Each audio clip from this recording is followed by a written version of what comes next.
गोमती मैया के नंद लाला। हमने माया जाल बुनने का प्रयास कर रहे हो। ये माया के स्वामी है, ये मायाधर विष्णु है ये। अच्छा, तो होते रहे। मैं तो इनकी हत्या करने आया हूँ और हत्या करके ही जाऊंगा। जाओ आप सखाओ को बचाओ, मैं इनका सामना कर लूंगा। पर कान्हा, अभी आप ही ने तो कहा था माया का स्वामी हूँ मैं।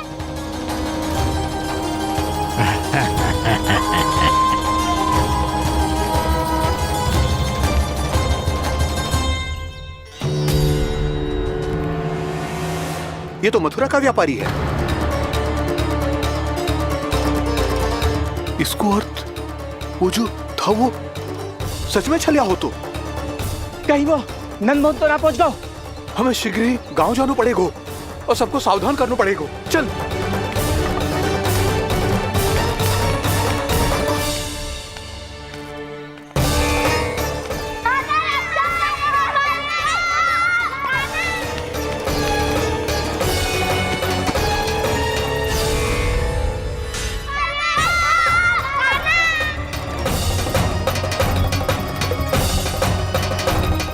यदि तुम्हें लग रहा है कि मेरे छल के वार से बच गए हो, तो मुझसे भी बच जाओगे। ये तुम्हारी सबसे बड़ी भूल है कृष्ण। मेरे पास बहुत सारे मायावी अस्त्र हैं, जो क्षण भर में ही तुम्हें विष्णु लोक पहुंचा देंगे। तो फिर प्रतीक्षा क्यों कर रहे हो? बालक, मैं परिहास नहीं कर रहा हूँ। मुझे पता है, तभी तो कह रहा हूँ शीघ्र दिखाओ ना। मुझे तुम्हारे सारे मायावी अस्त्र देखने हैं। कैसे बालक हो तुम? मैं यहाँ खेल दिखाने नहीं आया हूँ। उस समय व्रत क्यों कर रहे हो ब्रह्मासुर? जो करने आए हो वो ही करो ना। अब देखो कैसे तुम्हारे प्राण एक ही वार में इस देह का साथ छोड़कर उड़ जाएंगे। मेरी मायावी अग्नि तुम्हारे भोले भाले से इस मुख को जलाकर भस्म कर देगी।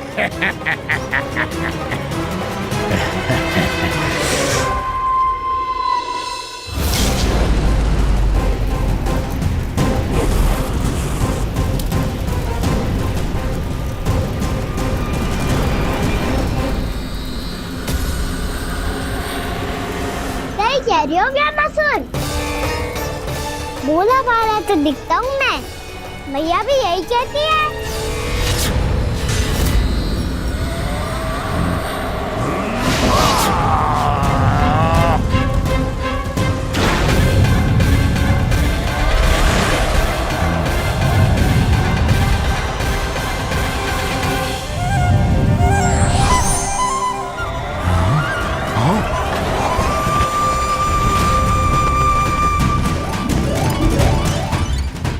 आसन का उपहार देने के लिए बहुत बहुत धन्यवाद ब्रह्मासुर। बहुत समय से खड़े खड़े थक गया था मैं।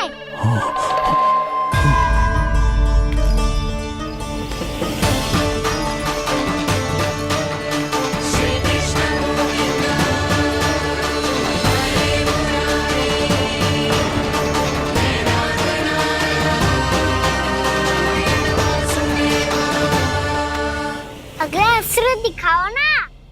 तुम्हारी यही जिज्ञासा आज तुम्हारा अंत करने में सहायक बनेगी, मूर्ख बालक।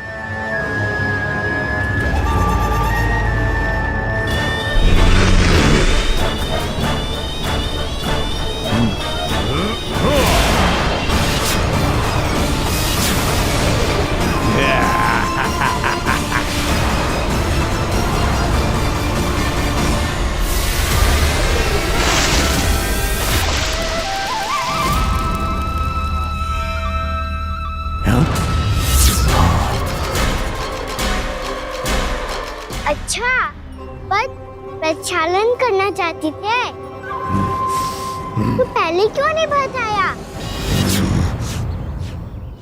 मुस्कुराना बंद करो। तुम्हारी ये हंसी मुझे कांटों की तरह चुभ रही है। पर मैया तो कहती है कि मेरी मुस्कुराहट फूलों की तरह है।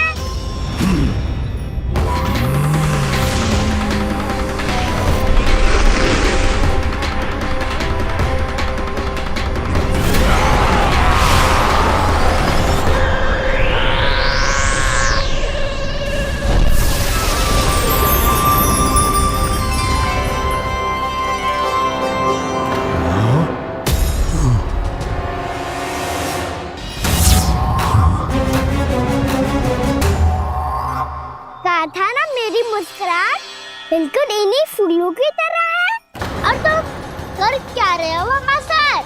कभी आसन दे रहे हो, कभी पद प्रक्षालन कर रहे हो और अब फूल भी चढ़ा दिए।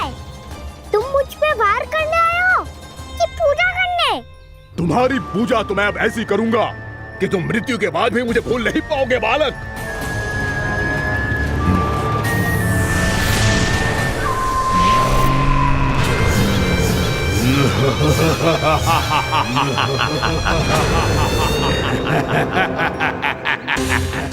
कान्हा, ये चट्टान तो मुझसे हिल ही ना रही।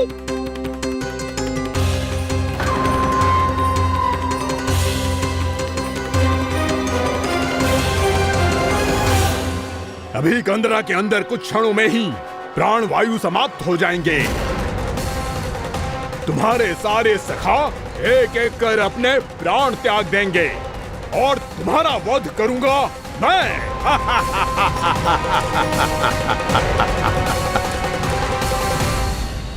अरे सब जन बच के रहना।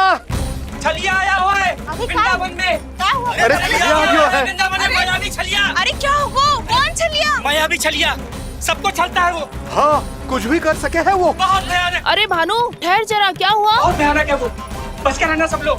अरे भेष बदल ले तो है वो। हाँ। क्या हुआ? छलिया है वो। अरे मेरी बात तो बताओ। रानी भाभी, रानी भाभी, कान्हा घर पर ही है ना? ऐसे भड़बड़ा क्यों रहे हो? कोई भूत देख लियो है क्या? भूत ना भाभी, छलिया से भेंट हो गई। सच्ची का मायावी छलिया है भाभी। क्या उल्टा सीधा बोले जा रहे हो? ठीक से बताओ।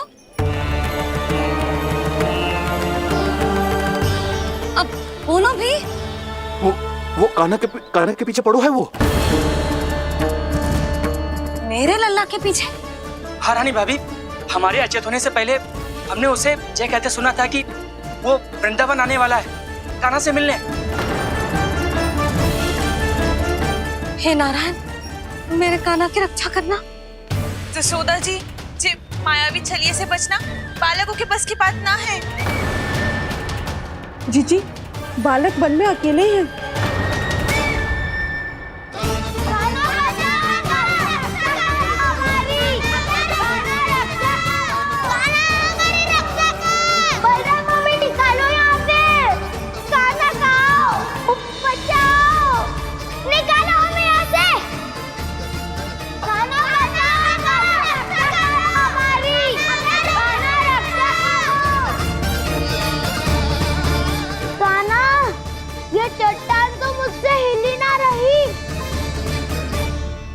यदि मैं माया का स्वामी हूँ तो आप भी बल के स्वामी हो।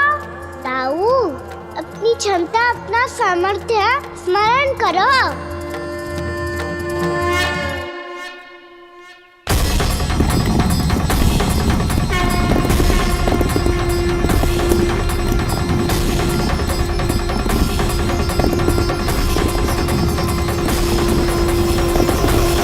इससे पहले कि वो कंदरा का द्वार खोल के तुम्हारे सखाओं को बाहर निकाले, मैं तुम्हारे प्राण ले लूंगा कृष्ण।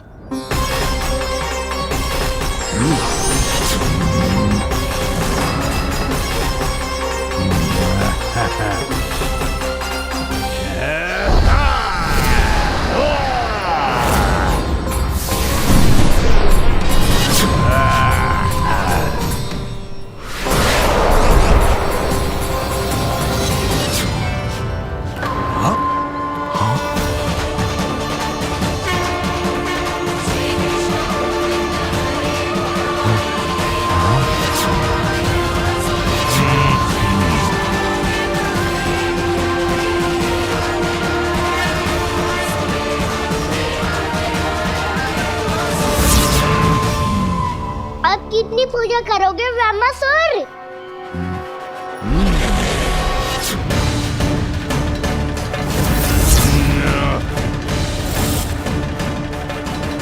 प्रभु तो खेल खिला रहे हैं इससे, और ये खेले जा रहा है विवश होकर, उनकी माया से बाध्य होकर।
जो प्रभु के सामने माया करने आया था, वो स्वयं को ही माया में उलझा हुआ पा रहा है।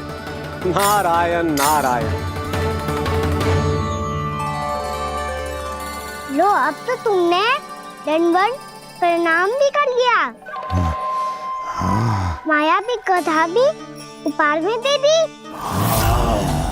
तुम चाहते क्या हो ब्रह्मासुर? मेरी शरण में आना है क्या?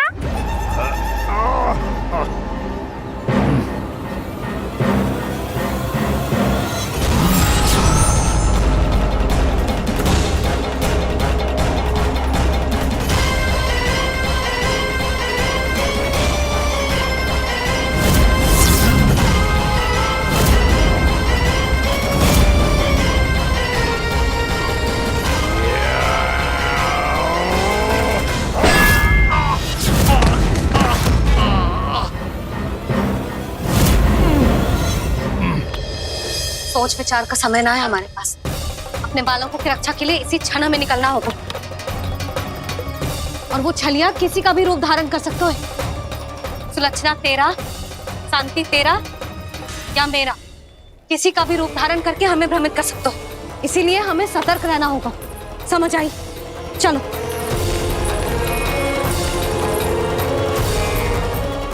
अभी भी समय है ब्रह्मासुर, समझ जाओ। यदि मैया आ गई तो बात गड़बड़ हो जाएगी।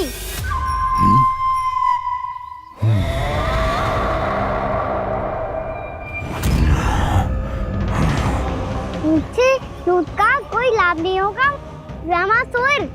स्मरण करो, तुम कौन हो?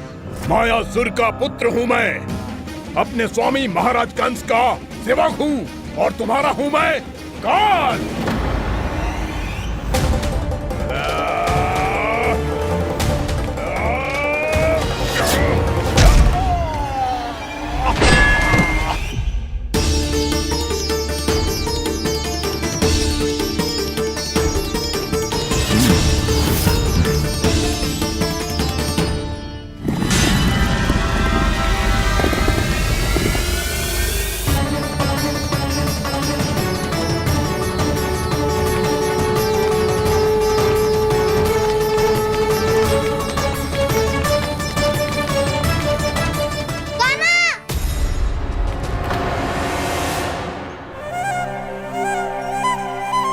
बाबा कहते हैं दुष्टों को पहले बातों से समझाना चाहिए, फिर भी ना माने तो अस्त्र ना उठाना दृढ़ता होती है।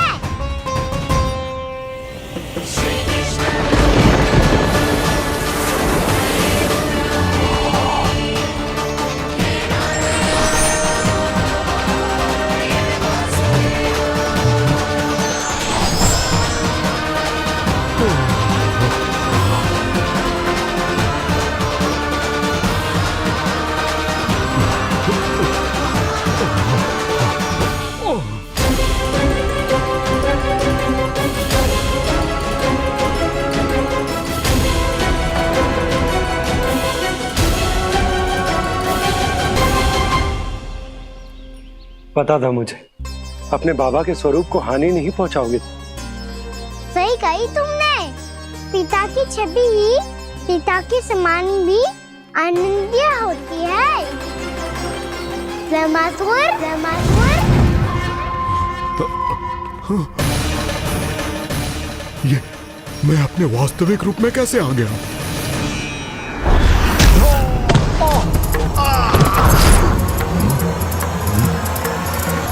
मेरे बाबा का स्वरूप नहीं लेना चाहिए था तुम्हें।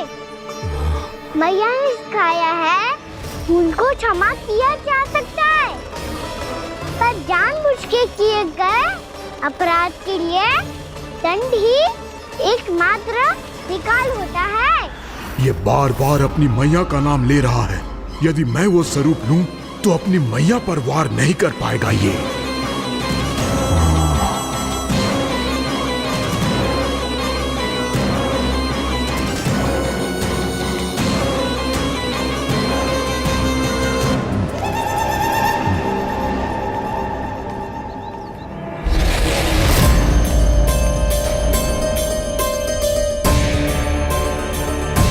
लल्ला, मैं तेरी मैया हूँ, अपनी मैया को मारेगा? बच गया। समझाया था, पर तुमने एक बार फिर से मूर्खता कर ही दी। इस पर तुमने पहले से भी बड़ी और पहले से भी भयंकर भूल किया ज़मासुर।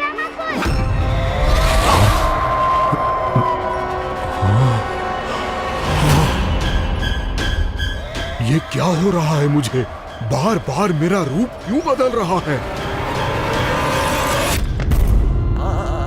ममता को समझे बिना अधिक समय तक मैया का स्वरूप हरण करके नहीं रख पाओगे ज़मासुर।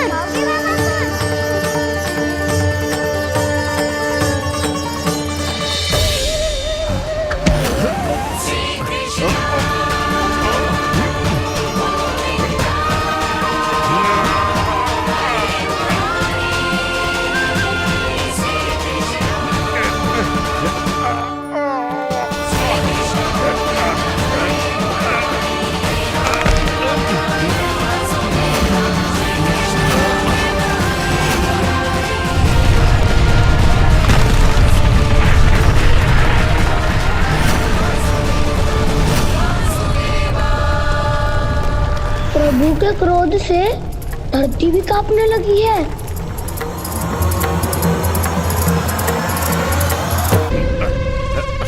पुत्र को मारने के उद्देश्य से एक माँ का रूप लिया तुमने। ये ममता का और मेरी मैया का घोर अपमान है ज़मासुर।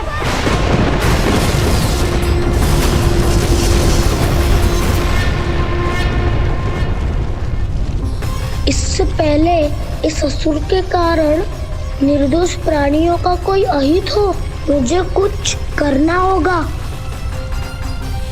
यदि मैं माया का स्वामी हूँ तो आप भी बल के स्वामी हो। दाऊ, अपनी क्षमता, अपना सामर्थ्य स्मरण करो।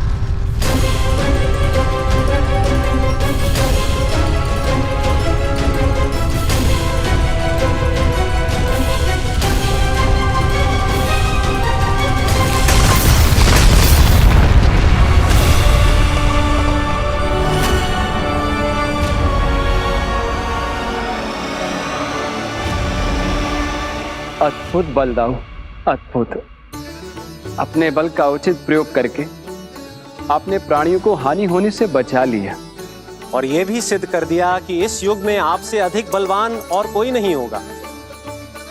आज से आप बलदेव के नाम से भी जाने जाएंगे। आज से आप बलदेव के नाम से भी जाने जाएंगे। आपके चरणों का ये चिन्ह युगों युगों तक आपके बल की कथा कहता रहेगा। बलराम का चरण चिन्ह।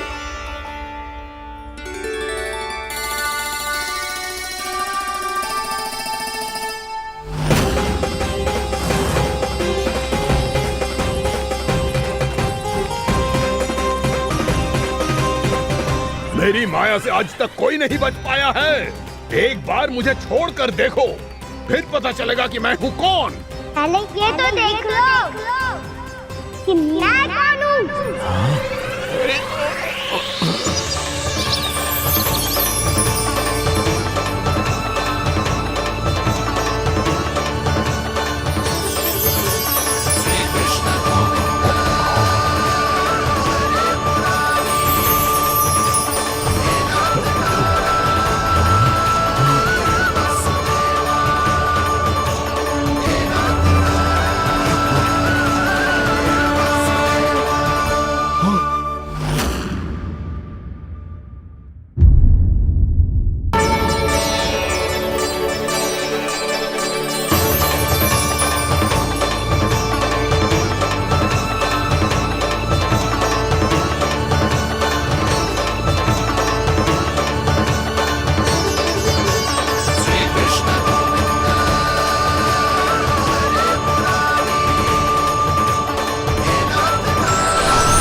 कुछ वरन आया हुआ मसूर।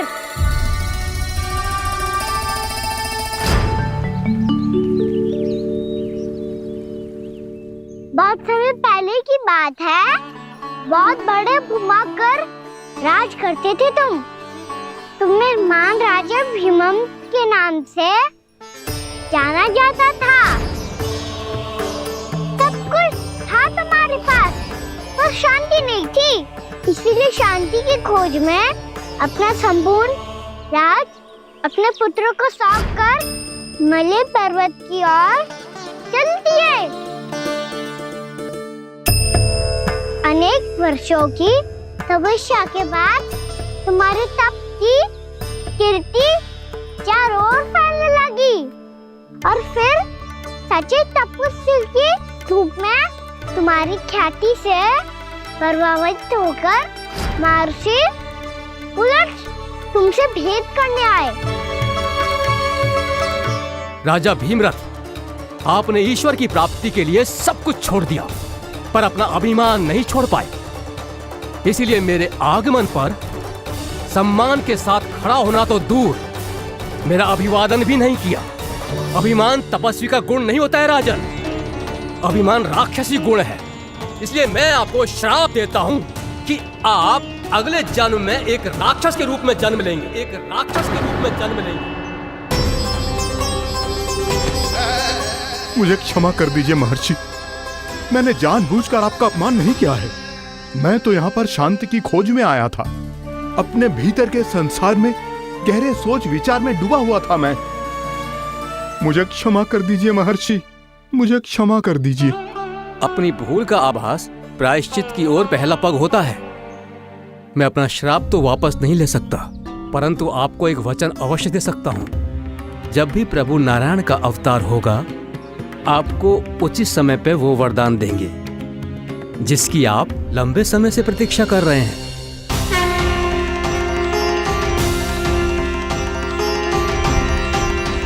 प्रभु, आपने मेरी आंखें खोल दी।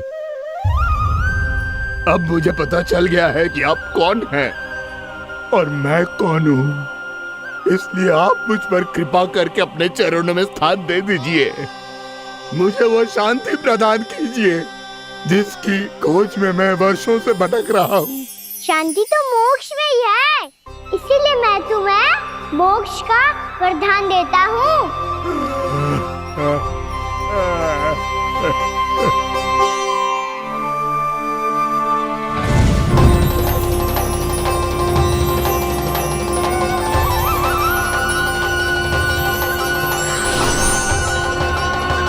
प्रभु की ये लीला सदैव स्मरण रखी जाएगी।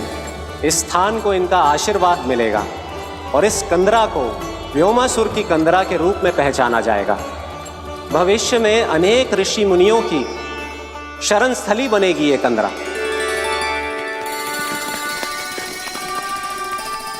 ये कोई साधारण बालक ना है। ऐसा चमत्कार कोई साधारण बालक थोड़ी ना कर सकते है।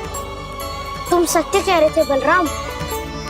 कान्हा सच्ची में भगवान ही है, तभी तो सब देवता इसे बसाने और इसकी ओर से युद्ध करने आते हैं। तुम सब ऐसे आंखें फाड़ के क्यों देख रहे हो मुझे?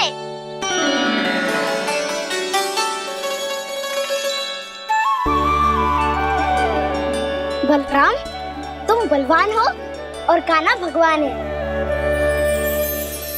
दूर दूर तक कोई दिखाई ना दे रहा है, ना जाने किस हाल में होंगे बालक।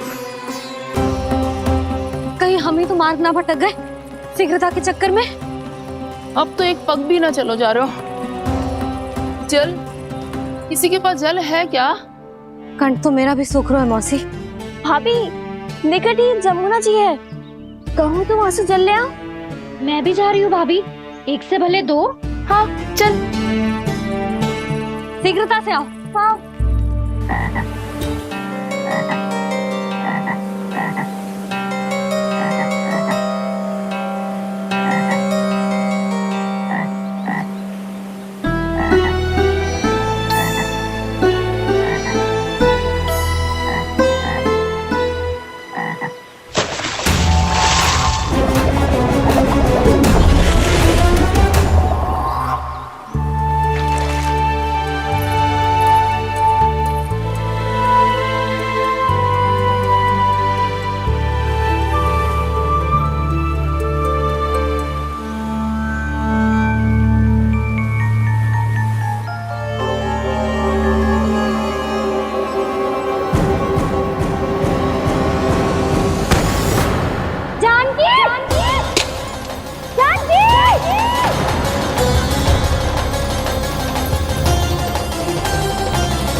जानकी, जानकी, क्या होगा इसे?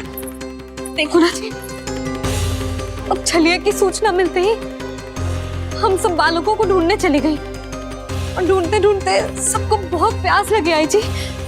तो जानकी जमुना जी की नदी से जल लेने गई और उसने जमुना जी का पानी पिया और उसकी जेदशा हो गई। बालक कहाँ है? वो ठीक तो है ना? ऊपर से सब ठीक है, पर भीतर से बहुत भयभीत है सब। जानकी तो बिल्कुल नीली पड़ गई है, लग तो है विष फैल गया है इसको पूरे तन में। मथुरा के सर्वश्रेष्ठ विदेह जी को बुलाए गए हैं उसके उपचार के लिए। जैसे ही इसने जल को मुंह से लगाया, ये गिर पड़ी। चटपटाने का अवसर भी ना मिलो। हाँ वैद्य जी, और निकटी मृत पशु भी पड़े हुए थे। हाँ, मैंने भी अस्थियां देखी थी। इसका तो यही अर्थ हो सकता है कि समस्या वहाँ के जल में ही हो। वैद्य जी, आप रोगी की नाड़ी पे ध्यान दो ना। जे गोपिया क्या कह रही है उसे सुनने की आवश्यकता ना है। जब तक विष के कारण का पता नहीं चल जाता, हम उपचार कैसे कर सकते हैं रानी जी?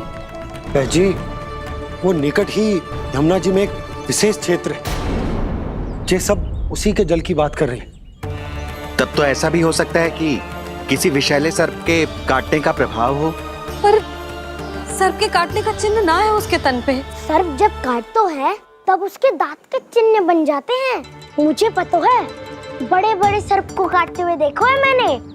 एक दिन अब बात कर उज्जवल, ये बड़ी बड़ी हाँकने का समय ना है। पर यदि सर्प ने ना काटा है, फिर जानकी की ये दशा किसने की? अवश्य किसी राक्षस ने की होगी। नाना, कोई विषैला पशु भी तो हो सकता है। यह अवश्य किसी महाविषैले सर्प के विष से हुआ है। सर्प ने भले ना काटा हो, लेकिन यह अवश्य ही किसी महाविषैले सर्प के विष के कारण हुआ है। कालिया नाग। कालिया नाग?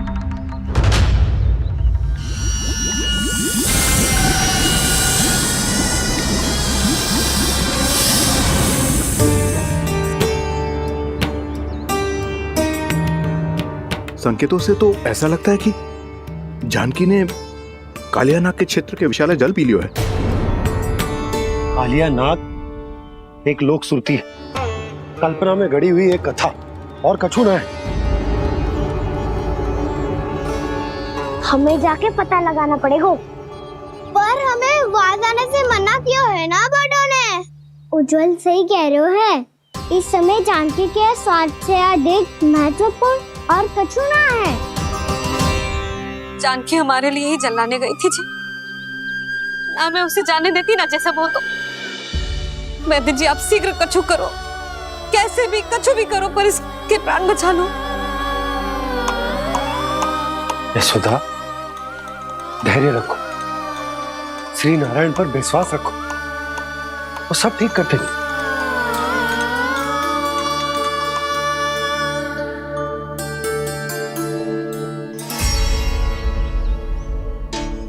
विष की काट की मेरे पास जितनी जड़ी बूटी थी मैंने सब अर्क बना के पिला दी, पर इसकी दशा में अभी तक कोई सुधार नहीं दिख रहा है। ये अंतिम जड़ी बूटी है, अगर इससे भी चमत्कार नहीं हुआ तो फिर जो नारायण की इच्छा।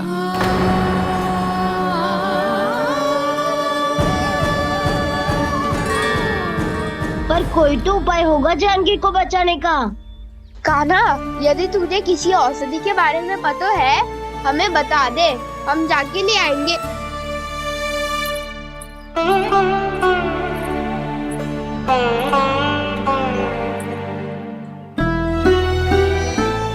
हे नारायण, हे प्रभु, मेरी जानकी के प्राण बचा ले प्रभु। या तो मैं अपने आप को कभी क्षमा न कर पाऊंगी। ये सारी मेरे ही कारण बनाई थी। उसकी रक्षा करो प्रभु, मेरी पुकार सुनो। कान्हा, तूने हमें बत्तासुर से बचाया था ना? और बकासुर से भी तो। और छलिया से भी तो तूने ही बचाया था ना हमें? क्या ऐसा कोई उपाय ना है जानकी को बचाने का? धन्वंतरी,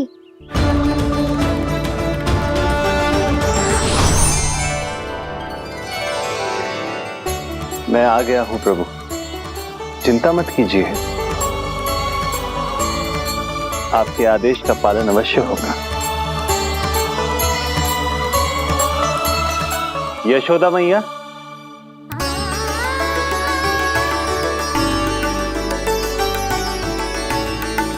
मैया आपको कोई पुकार रहा है।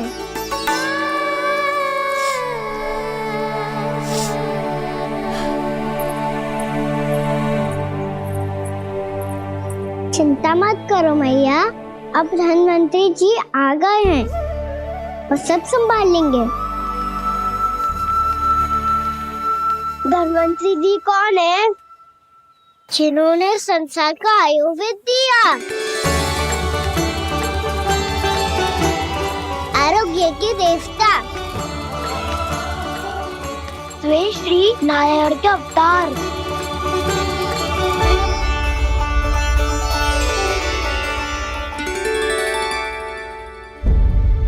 मुझे पता चला है कि आपको वेद की आवश्यकता है। हाँ हाँ, भीतर आइए। आइए आइए वैद्य जी, जी रहे।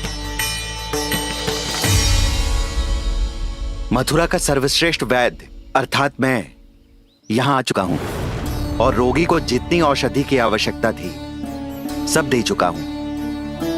निश्चित रूप से आपने विष की काट के लिए बहुत ही उत्तम अर्क तैयार किया है, इसीलिए किसी और वैद्य की आवश्यकता नहीं है। किंतु आप अकेले कितना कुछ करेंगे वैद्यराज, मुझे अपना सहायक ही बना लीजिए।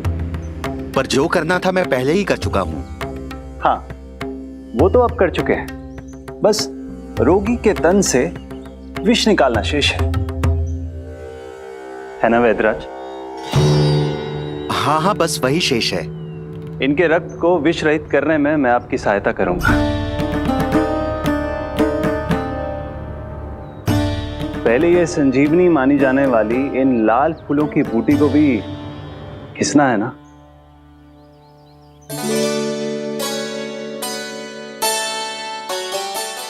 हाँ हाँ, तुम सही कह रहे हो, इसे अच्छे से घिसो।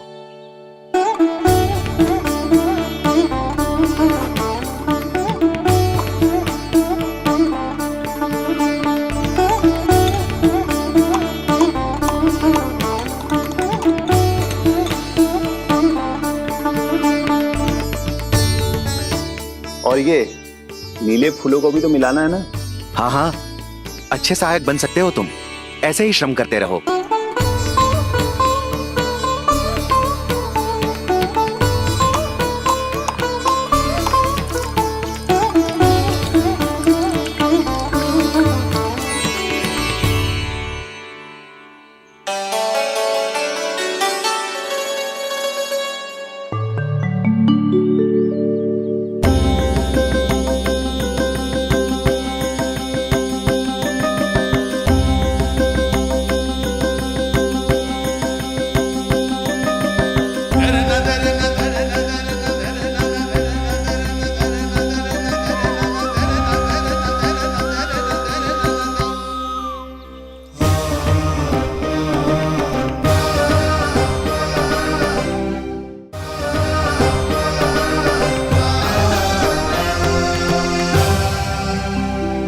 जानकी स्वस्थ तो हो जाएगी ना धन्वंतरी जी?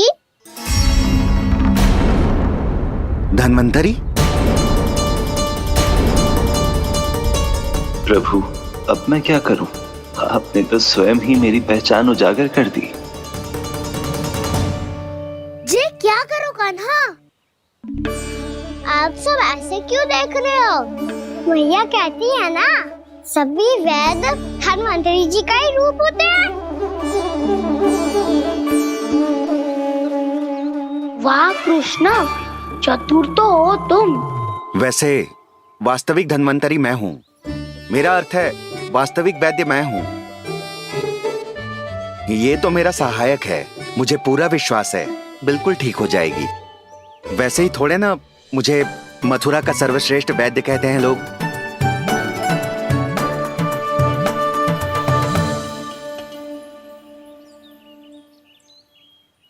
जसोदा भाभी,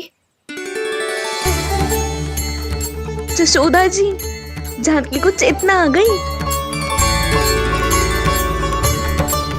जानकी,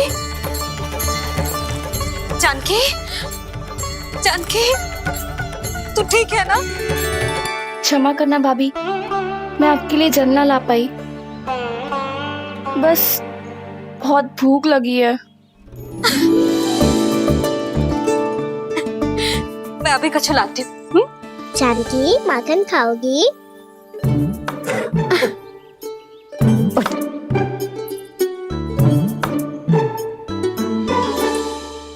आजा, तू ही खिला दे लल्ला।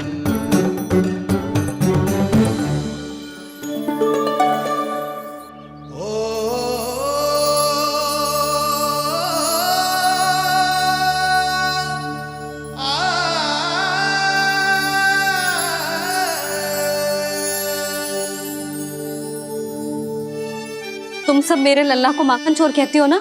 आज देखो, अपना ही माखन जानकी को खिला रहे हो।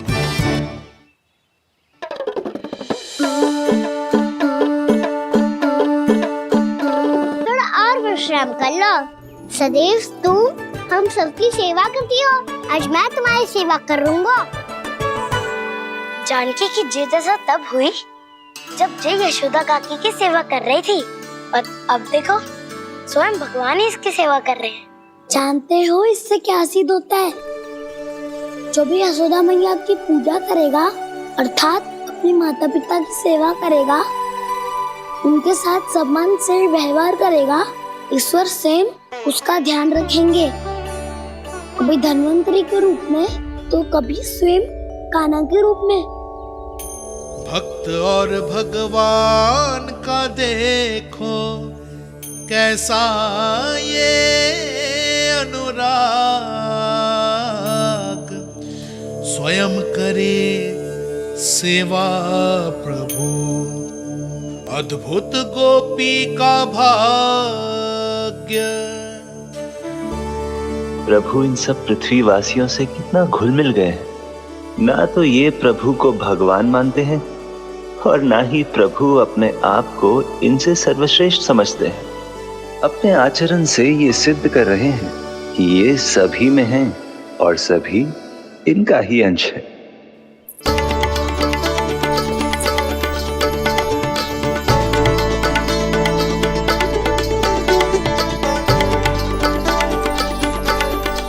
प्रभु,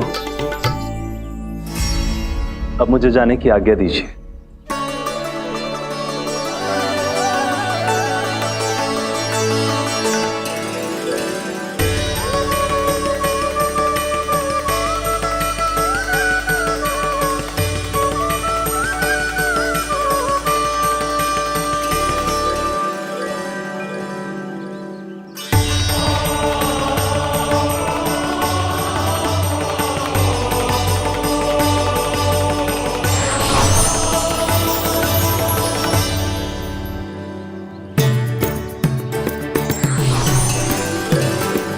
कान्हा ने तो सच्ची में धन्वंतरी जी को बुला लिया था।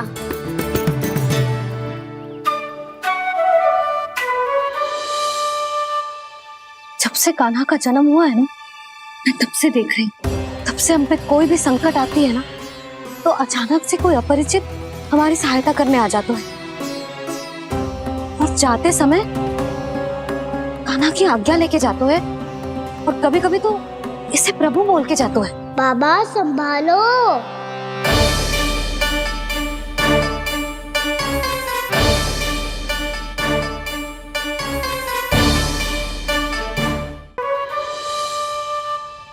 जब से कान्हा का जन्म हुआ है ना, मैं तब से देख रही हूँ, तब से हम पे कोई भी संकट आती है ना, तो अचानक से कोई अपरिचित हमारी सहायता करने आ जाते हैं, और जाते समय कान्हा की आज्ञा लेके जाते हैं, और कभी कभी तो इसे प्रभु बोल के जाते हैं।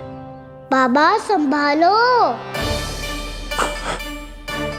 यशोदा, इस जानकी को चढ़ो है और विचित्र विचार तुम्हारे मन में है।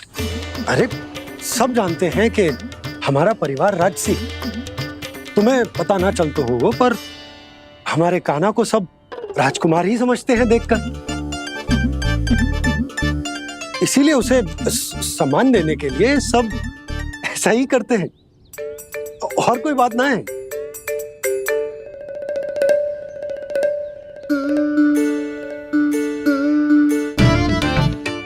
अब जे मेरे लल्ला को ऐसे क्यों घूर रहे हैं? बुरी दृष्टि लगाएंगे क्या? वैद्यराज जी, आपके सहायक तो गए, अब आप यहाँ क्यों? वो क्या है ना, मैं अपने रोगी का निरीक्षण करके पूरी तरह से संतुष्ट होकर ही जाता हूँ।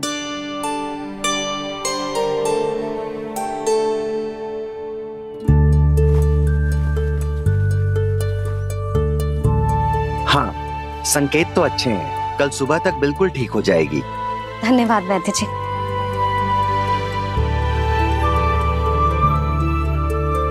बस तो फिर हम कल पकड़न पकड़ाई खेलेंगे जानकी।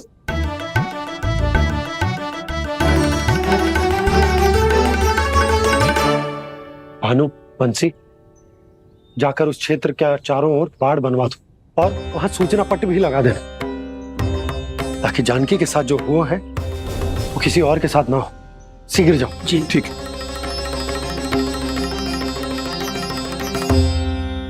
बाड़ और सूचना पट लगवाने से समस्या का समाधान नहीं होगा बाबा।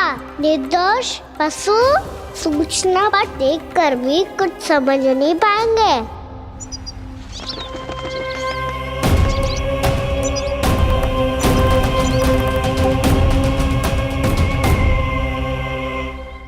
तो तुम्हारे कहने का अर्थ यह है कि व्योमासुर मारा जा चुका है और वो बालक अब भी जीवित है।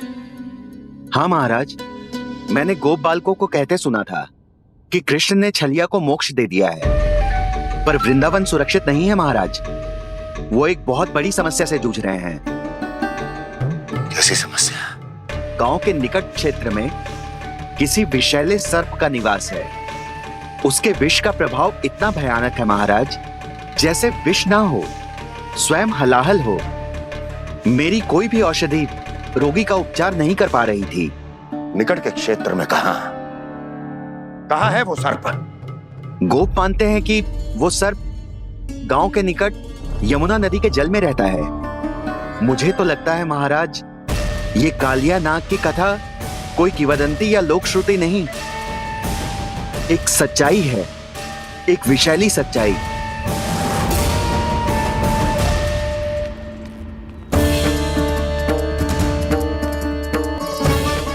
कालिया का सामना करने का समय आ गया है, पर उससे पहले मुझे बुलाना होगा उन्हें।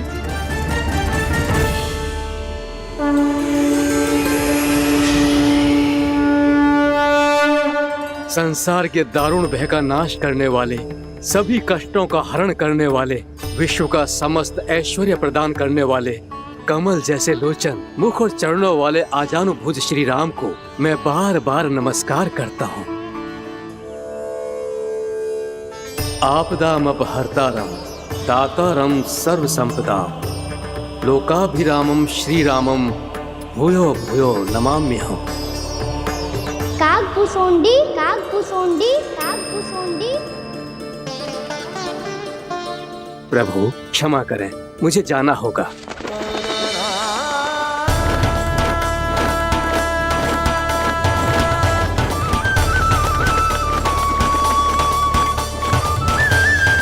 प्रणाम प्रभु। अनेक बार मैं आपके दर्शनों के लिए आया प्रभु। कभी नंद भवन के झरोखों से आपके दर्शन करके चला जाता था, तो कभी दूर किसी वृक्ष की आड़ से आपको निहार लिया करता था। आज आपने स्वयं मुझे बुलाकर धन्य कर दिया प्रभु।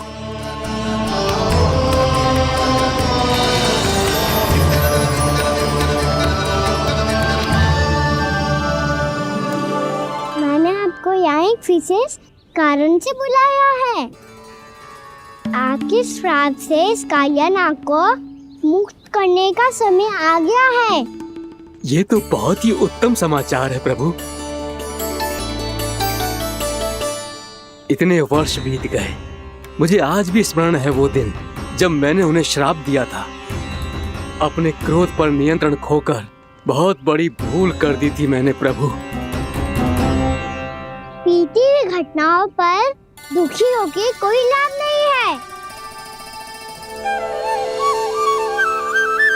हमें भविष्य की ओर देखना होगा।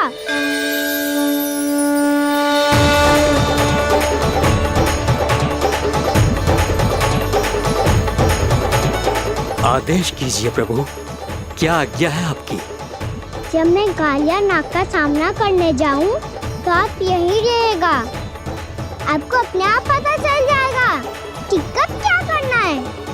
और हाँ, लौटते जाते समय नारद मुनि से कहेगा, वो आकर मुझसे भेंट करे। अवश्य प्रभु, प्रणाम।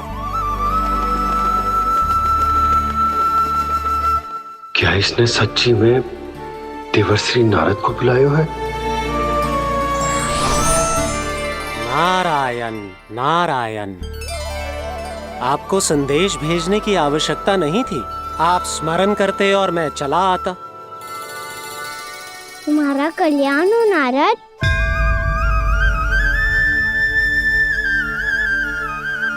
मैंने तुम्हें एक विशेष कार्य के लिए बुलाया है। आज्ञा दीजिए प्रभु। तुम्हें एक बार फिर कंस से भेंट करनी होगी। विचार कीजिए महाराज। क्या आप बिना किसी शंका के कह सकते हैं कि कौन सी पंखुड़ी पहली है और कौन सी आठवीं? उस दुष्ट से भेंट करना स्वयं कीचड़ में उतरने के समान है प्रभु। कमल पुष्प प्राप्त करना हो तो कीचड़ में उतरना पड़ता है नारद। आपका आदेश तो मैं स्वप्न में भी नहीं टाल सकता प्रभु। कंस कालिया नाग के बारे में जान गया है, पर वो उसका सामना करने का साहस नहीं कर पाएगा। मैं आतुर हूँ प्राप्ति, मूर्ख नहीं। मेरी बुद्धि फिर नहीं गई है। मैं स्वयं उस कालिया जैसे महाविषैले सर्प के सामने खड़ा हो जाऊं और अपने ही काल को आमंत्रित कर लूं। तो फिर अपने लाभ के लिए उसका प्रयोग करने का कोई और उपाय सोचिए स्वामी। कुछ ऐसा कीजिए कि यमुना नदी का पूरा जल विषैला हो जाए और वृंदावन वासी उसका उपयोग करे, और आपका काल कहलाने वाला वो बालक स्वयं काल के गाल में चला जाए। उत्तम उत्तम सुझाव है प्राप्ति। अब मुझे उस कालिया तक पहुंचने का मार्ग ढूंढना होगा। उसको विवश करने का कोई उपाय ढूंढना होगा, क्योंकि व्यक्तिगत रूप से उससे भेंट करना असंभव है। असंभव। आप सही कह रहे हैं प्रभु। कंस में उतना सामर्थ्य नहीं कि वो कालिया नाग का सामना स्वयं कर सके। वैसे तो कालिया गरुड़ देव का भी सम्मान नहीं करता, तो फिर वो कंस का सम्मान क्यों करेगा भला? नहीं करेगा, पर कंस तुम्हारा सम्मान अवश्य करेगा। नारद तुम्हारी बातें भी सुनेगा और मानेगा भी। ये मेरी योजना का बहुत ही महत्वपूर्ण भाग है। तुम कंस के पास जाओ और कहो कि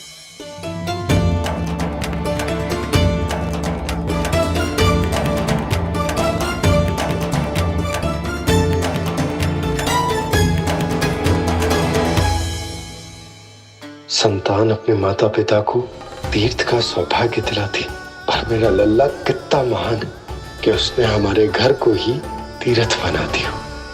ऐसा तीर्थ जहां मेरी आंखों के सामने भक्त और भगवान का मिलन हो रहा है। जो आज्ञा प्रभु।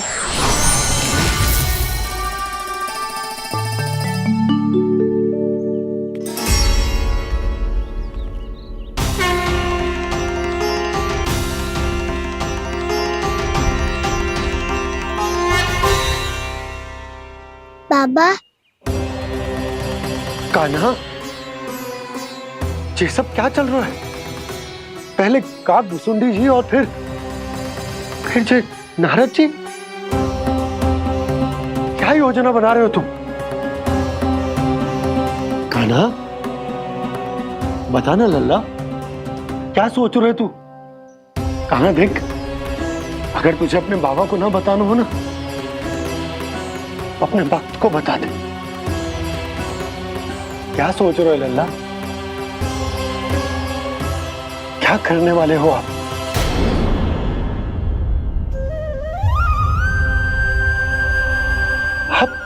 आप इतने दुखी क्यों हो?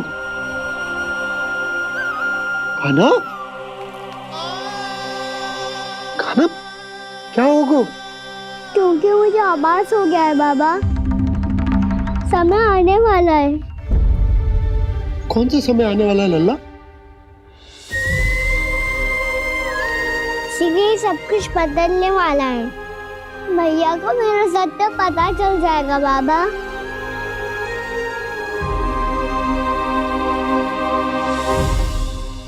पर लल्ला, इसका काग भुसुंडी और कालिया नाग से क्या संबंध है?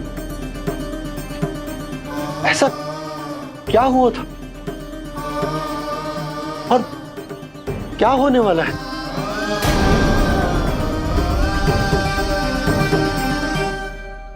जो होने वाला है बाबा, उसका संबंध उससे है जो सैकड़ों वर्ष पहले हुआ था। महर्षि भृगु के एक वंशज थे, वेद शिरोमणि, जो विंध्याचल की पहाड़ियों में साधना कर रहे थे।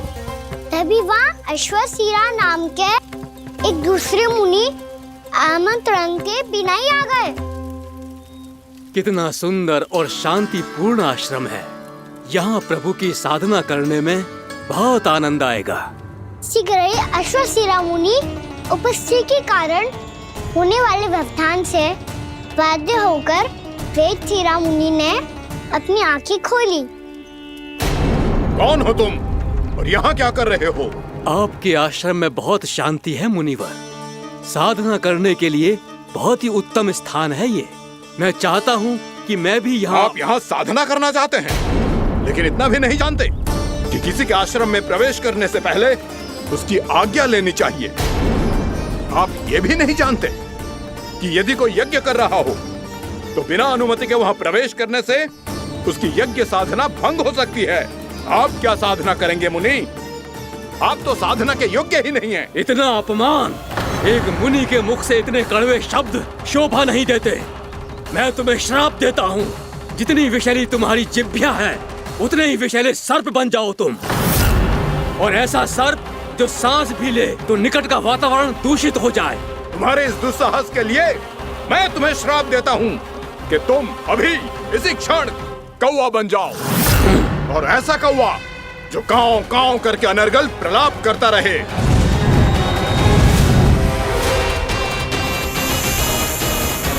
ये मैंने क्या किया? ये मैंने क्या किया? क्रोध के कारण दोनों ने एक दूसरे को श्राप दे दिया। पर दोनों ही मेरे भक्त हैं और भगवान होकर मैं अपने भक्तों को इतनी कठिनाई में कैसे देख सकता था। इसीलिए जिस संकट में उन दोनों ने अपने आप को फंसा लिया था, उसका समाधान करने में मैं उनके पास गया। देखिए ना प्रभु, ये क्या हो गया हमसे? हमारी रक्षा कीजिए प्रभु, मार्ग दिखाइए हमें। क्रोध पर नियंत्रण ना होने के कारण आप दोनों ने एक दूसरे को बहुत ही भीषण संकट में डाल दिया है। अब दोनों ही तपस्वी, तप के बल से दिए गए आपके श्राप को लौटाना भी संभव नहीं है। प्रभु कोई तो उपाय होगा, हम आपके शरण में हैं प्रभु। अपराध तो हमसे हुआ है प्रभु, पर अब आपसे ही आशा है। कुछ ऐसा कीजिए भक्त वत्सल, जिससे हम दोनों के श्राप का प्रभाव कुछ कम हो जाए। आप दोनों ही मेरे भक्त हैं, इसलिए आपकी पीड़ा का निवारण करने का एक उपाय है मेरे पास। वेद शिरामुनि, जब आप कालिया नाग बनेंगे तो आपको मेरे चरणों को अपने शीश पर धारण करने का सौभाग्य मिलेगा। और अश्र शिरामुनि, आप काग योनि होने के बाद भी आप श्रेष्ठतम ज्ञान और सर्वाधिक यौगिक सिद्धियों के स्वामी होंगे और प्रवचन दिया करेंगे। इसके बाद अश्वशिरा मुनि काक भुसुंडी बन गए, जिन्होंने आगे चलकर सेम गरुड़ देव को रामायण सुनाई। और मुनि वेदशिरा महर्षि कश्यप और देवी कत्रियों के पुत्र कालिया नाग बनकर जल में। और अब वही कालिया नाग जमुना जी में, जिनके कारण जानकी के प्राण लगभग चले ही गए थे। अब कालिया नाग को उचित स्थान पर भेजने का समय आ गया है बाबा। पर ये तो अच्छी बात है कान, वेद शिरा मुनि को दिया हुआ तुम्हारा वचन भी पूरा हो जाएगा, जमुना जी की शुद्धि भी हो जाएगी। इस सब के बाद भी तुम दुखी क्यों हो? क्योंकि इसके बाद मैया के सामने मेरा रहस्य खुल जाएगा बाबा। उन्हें पता चल जाएगा कि उनका बालक कोई साधारण बालक ना है। भविष्य में जो होने वाला है उसे सबके सामने घटने से रोकना मेरे लिए भी संभव ना होगा। मैया को सब पता चल जाएगा। क्या पता चल जाएगा रे मुझे?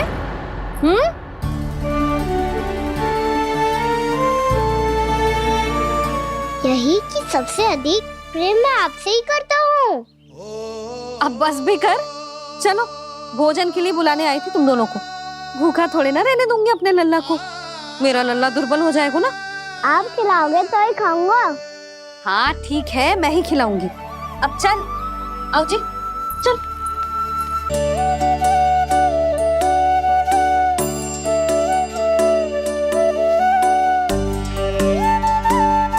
मैया खेलो ना मेरे साथ। मैया सुनो ना, मेरी बात ना मानोगी? अभी बहुत कार्य पड़े लल्ला, देख जानकी को औषधि भी देने जानो है ना। औषधि मैं दे दूंगा, फिर तो खेलोगी ना आप मेरे साथ। पिछले कुछ दिनों से अपनी मैया का अधिक से अधिक प्रेम पाने का प्रयास करो है कान्हा। इसका तो एक ही अर्थ हो सकता है कि कछु बहुत बड़ो होने वाला है। कान्हा रुक जा लल्ला। कान्हा क्यों तंग कर रहा है? मैया को पहन लेना। कान्हा, कान्हा, ये क्या करो तूने?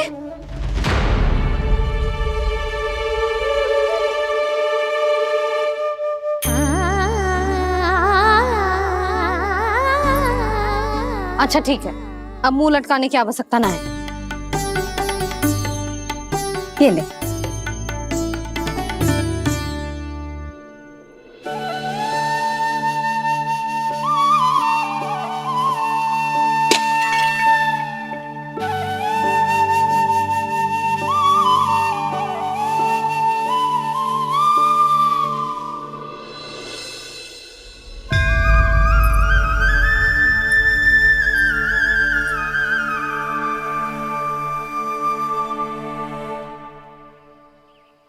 तंग करे मैया को खिजाए, खेले रूठे मनाए,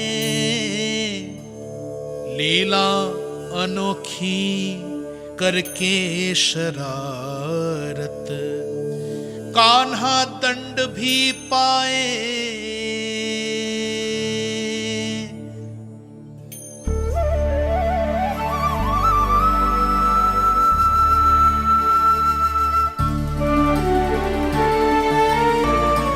रूठना मनाना, खेलना खिलाना, पहले शरारत करके क्रोध दिलाना और फिर क्षमा मांग लेना, ये सब जानबूझकर कर रहे हो कान्हा। जैसे जीवन भर के लिए अपनी मैया की ममता को अपने हृदय में समेट कर रखना चाहते हो।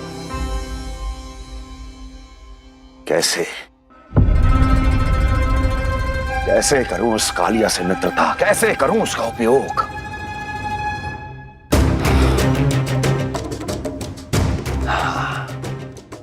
उस पर आक्रमण कर देता हूं और उसे किसी ना किसी तरह से यह विश्वास दिला देता हूं कि यह आक्रमण उस विष्णु अवतार ने किया है। फिर वो क्रोध में आकर सारे वृंदावन वासियों को अपने विष से समाप्त कर देगा। उचित है, ये उचित है। नारायण हरि, नारायण हरि।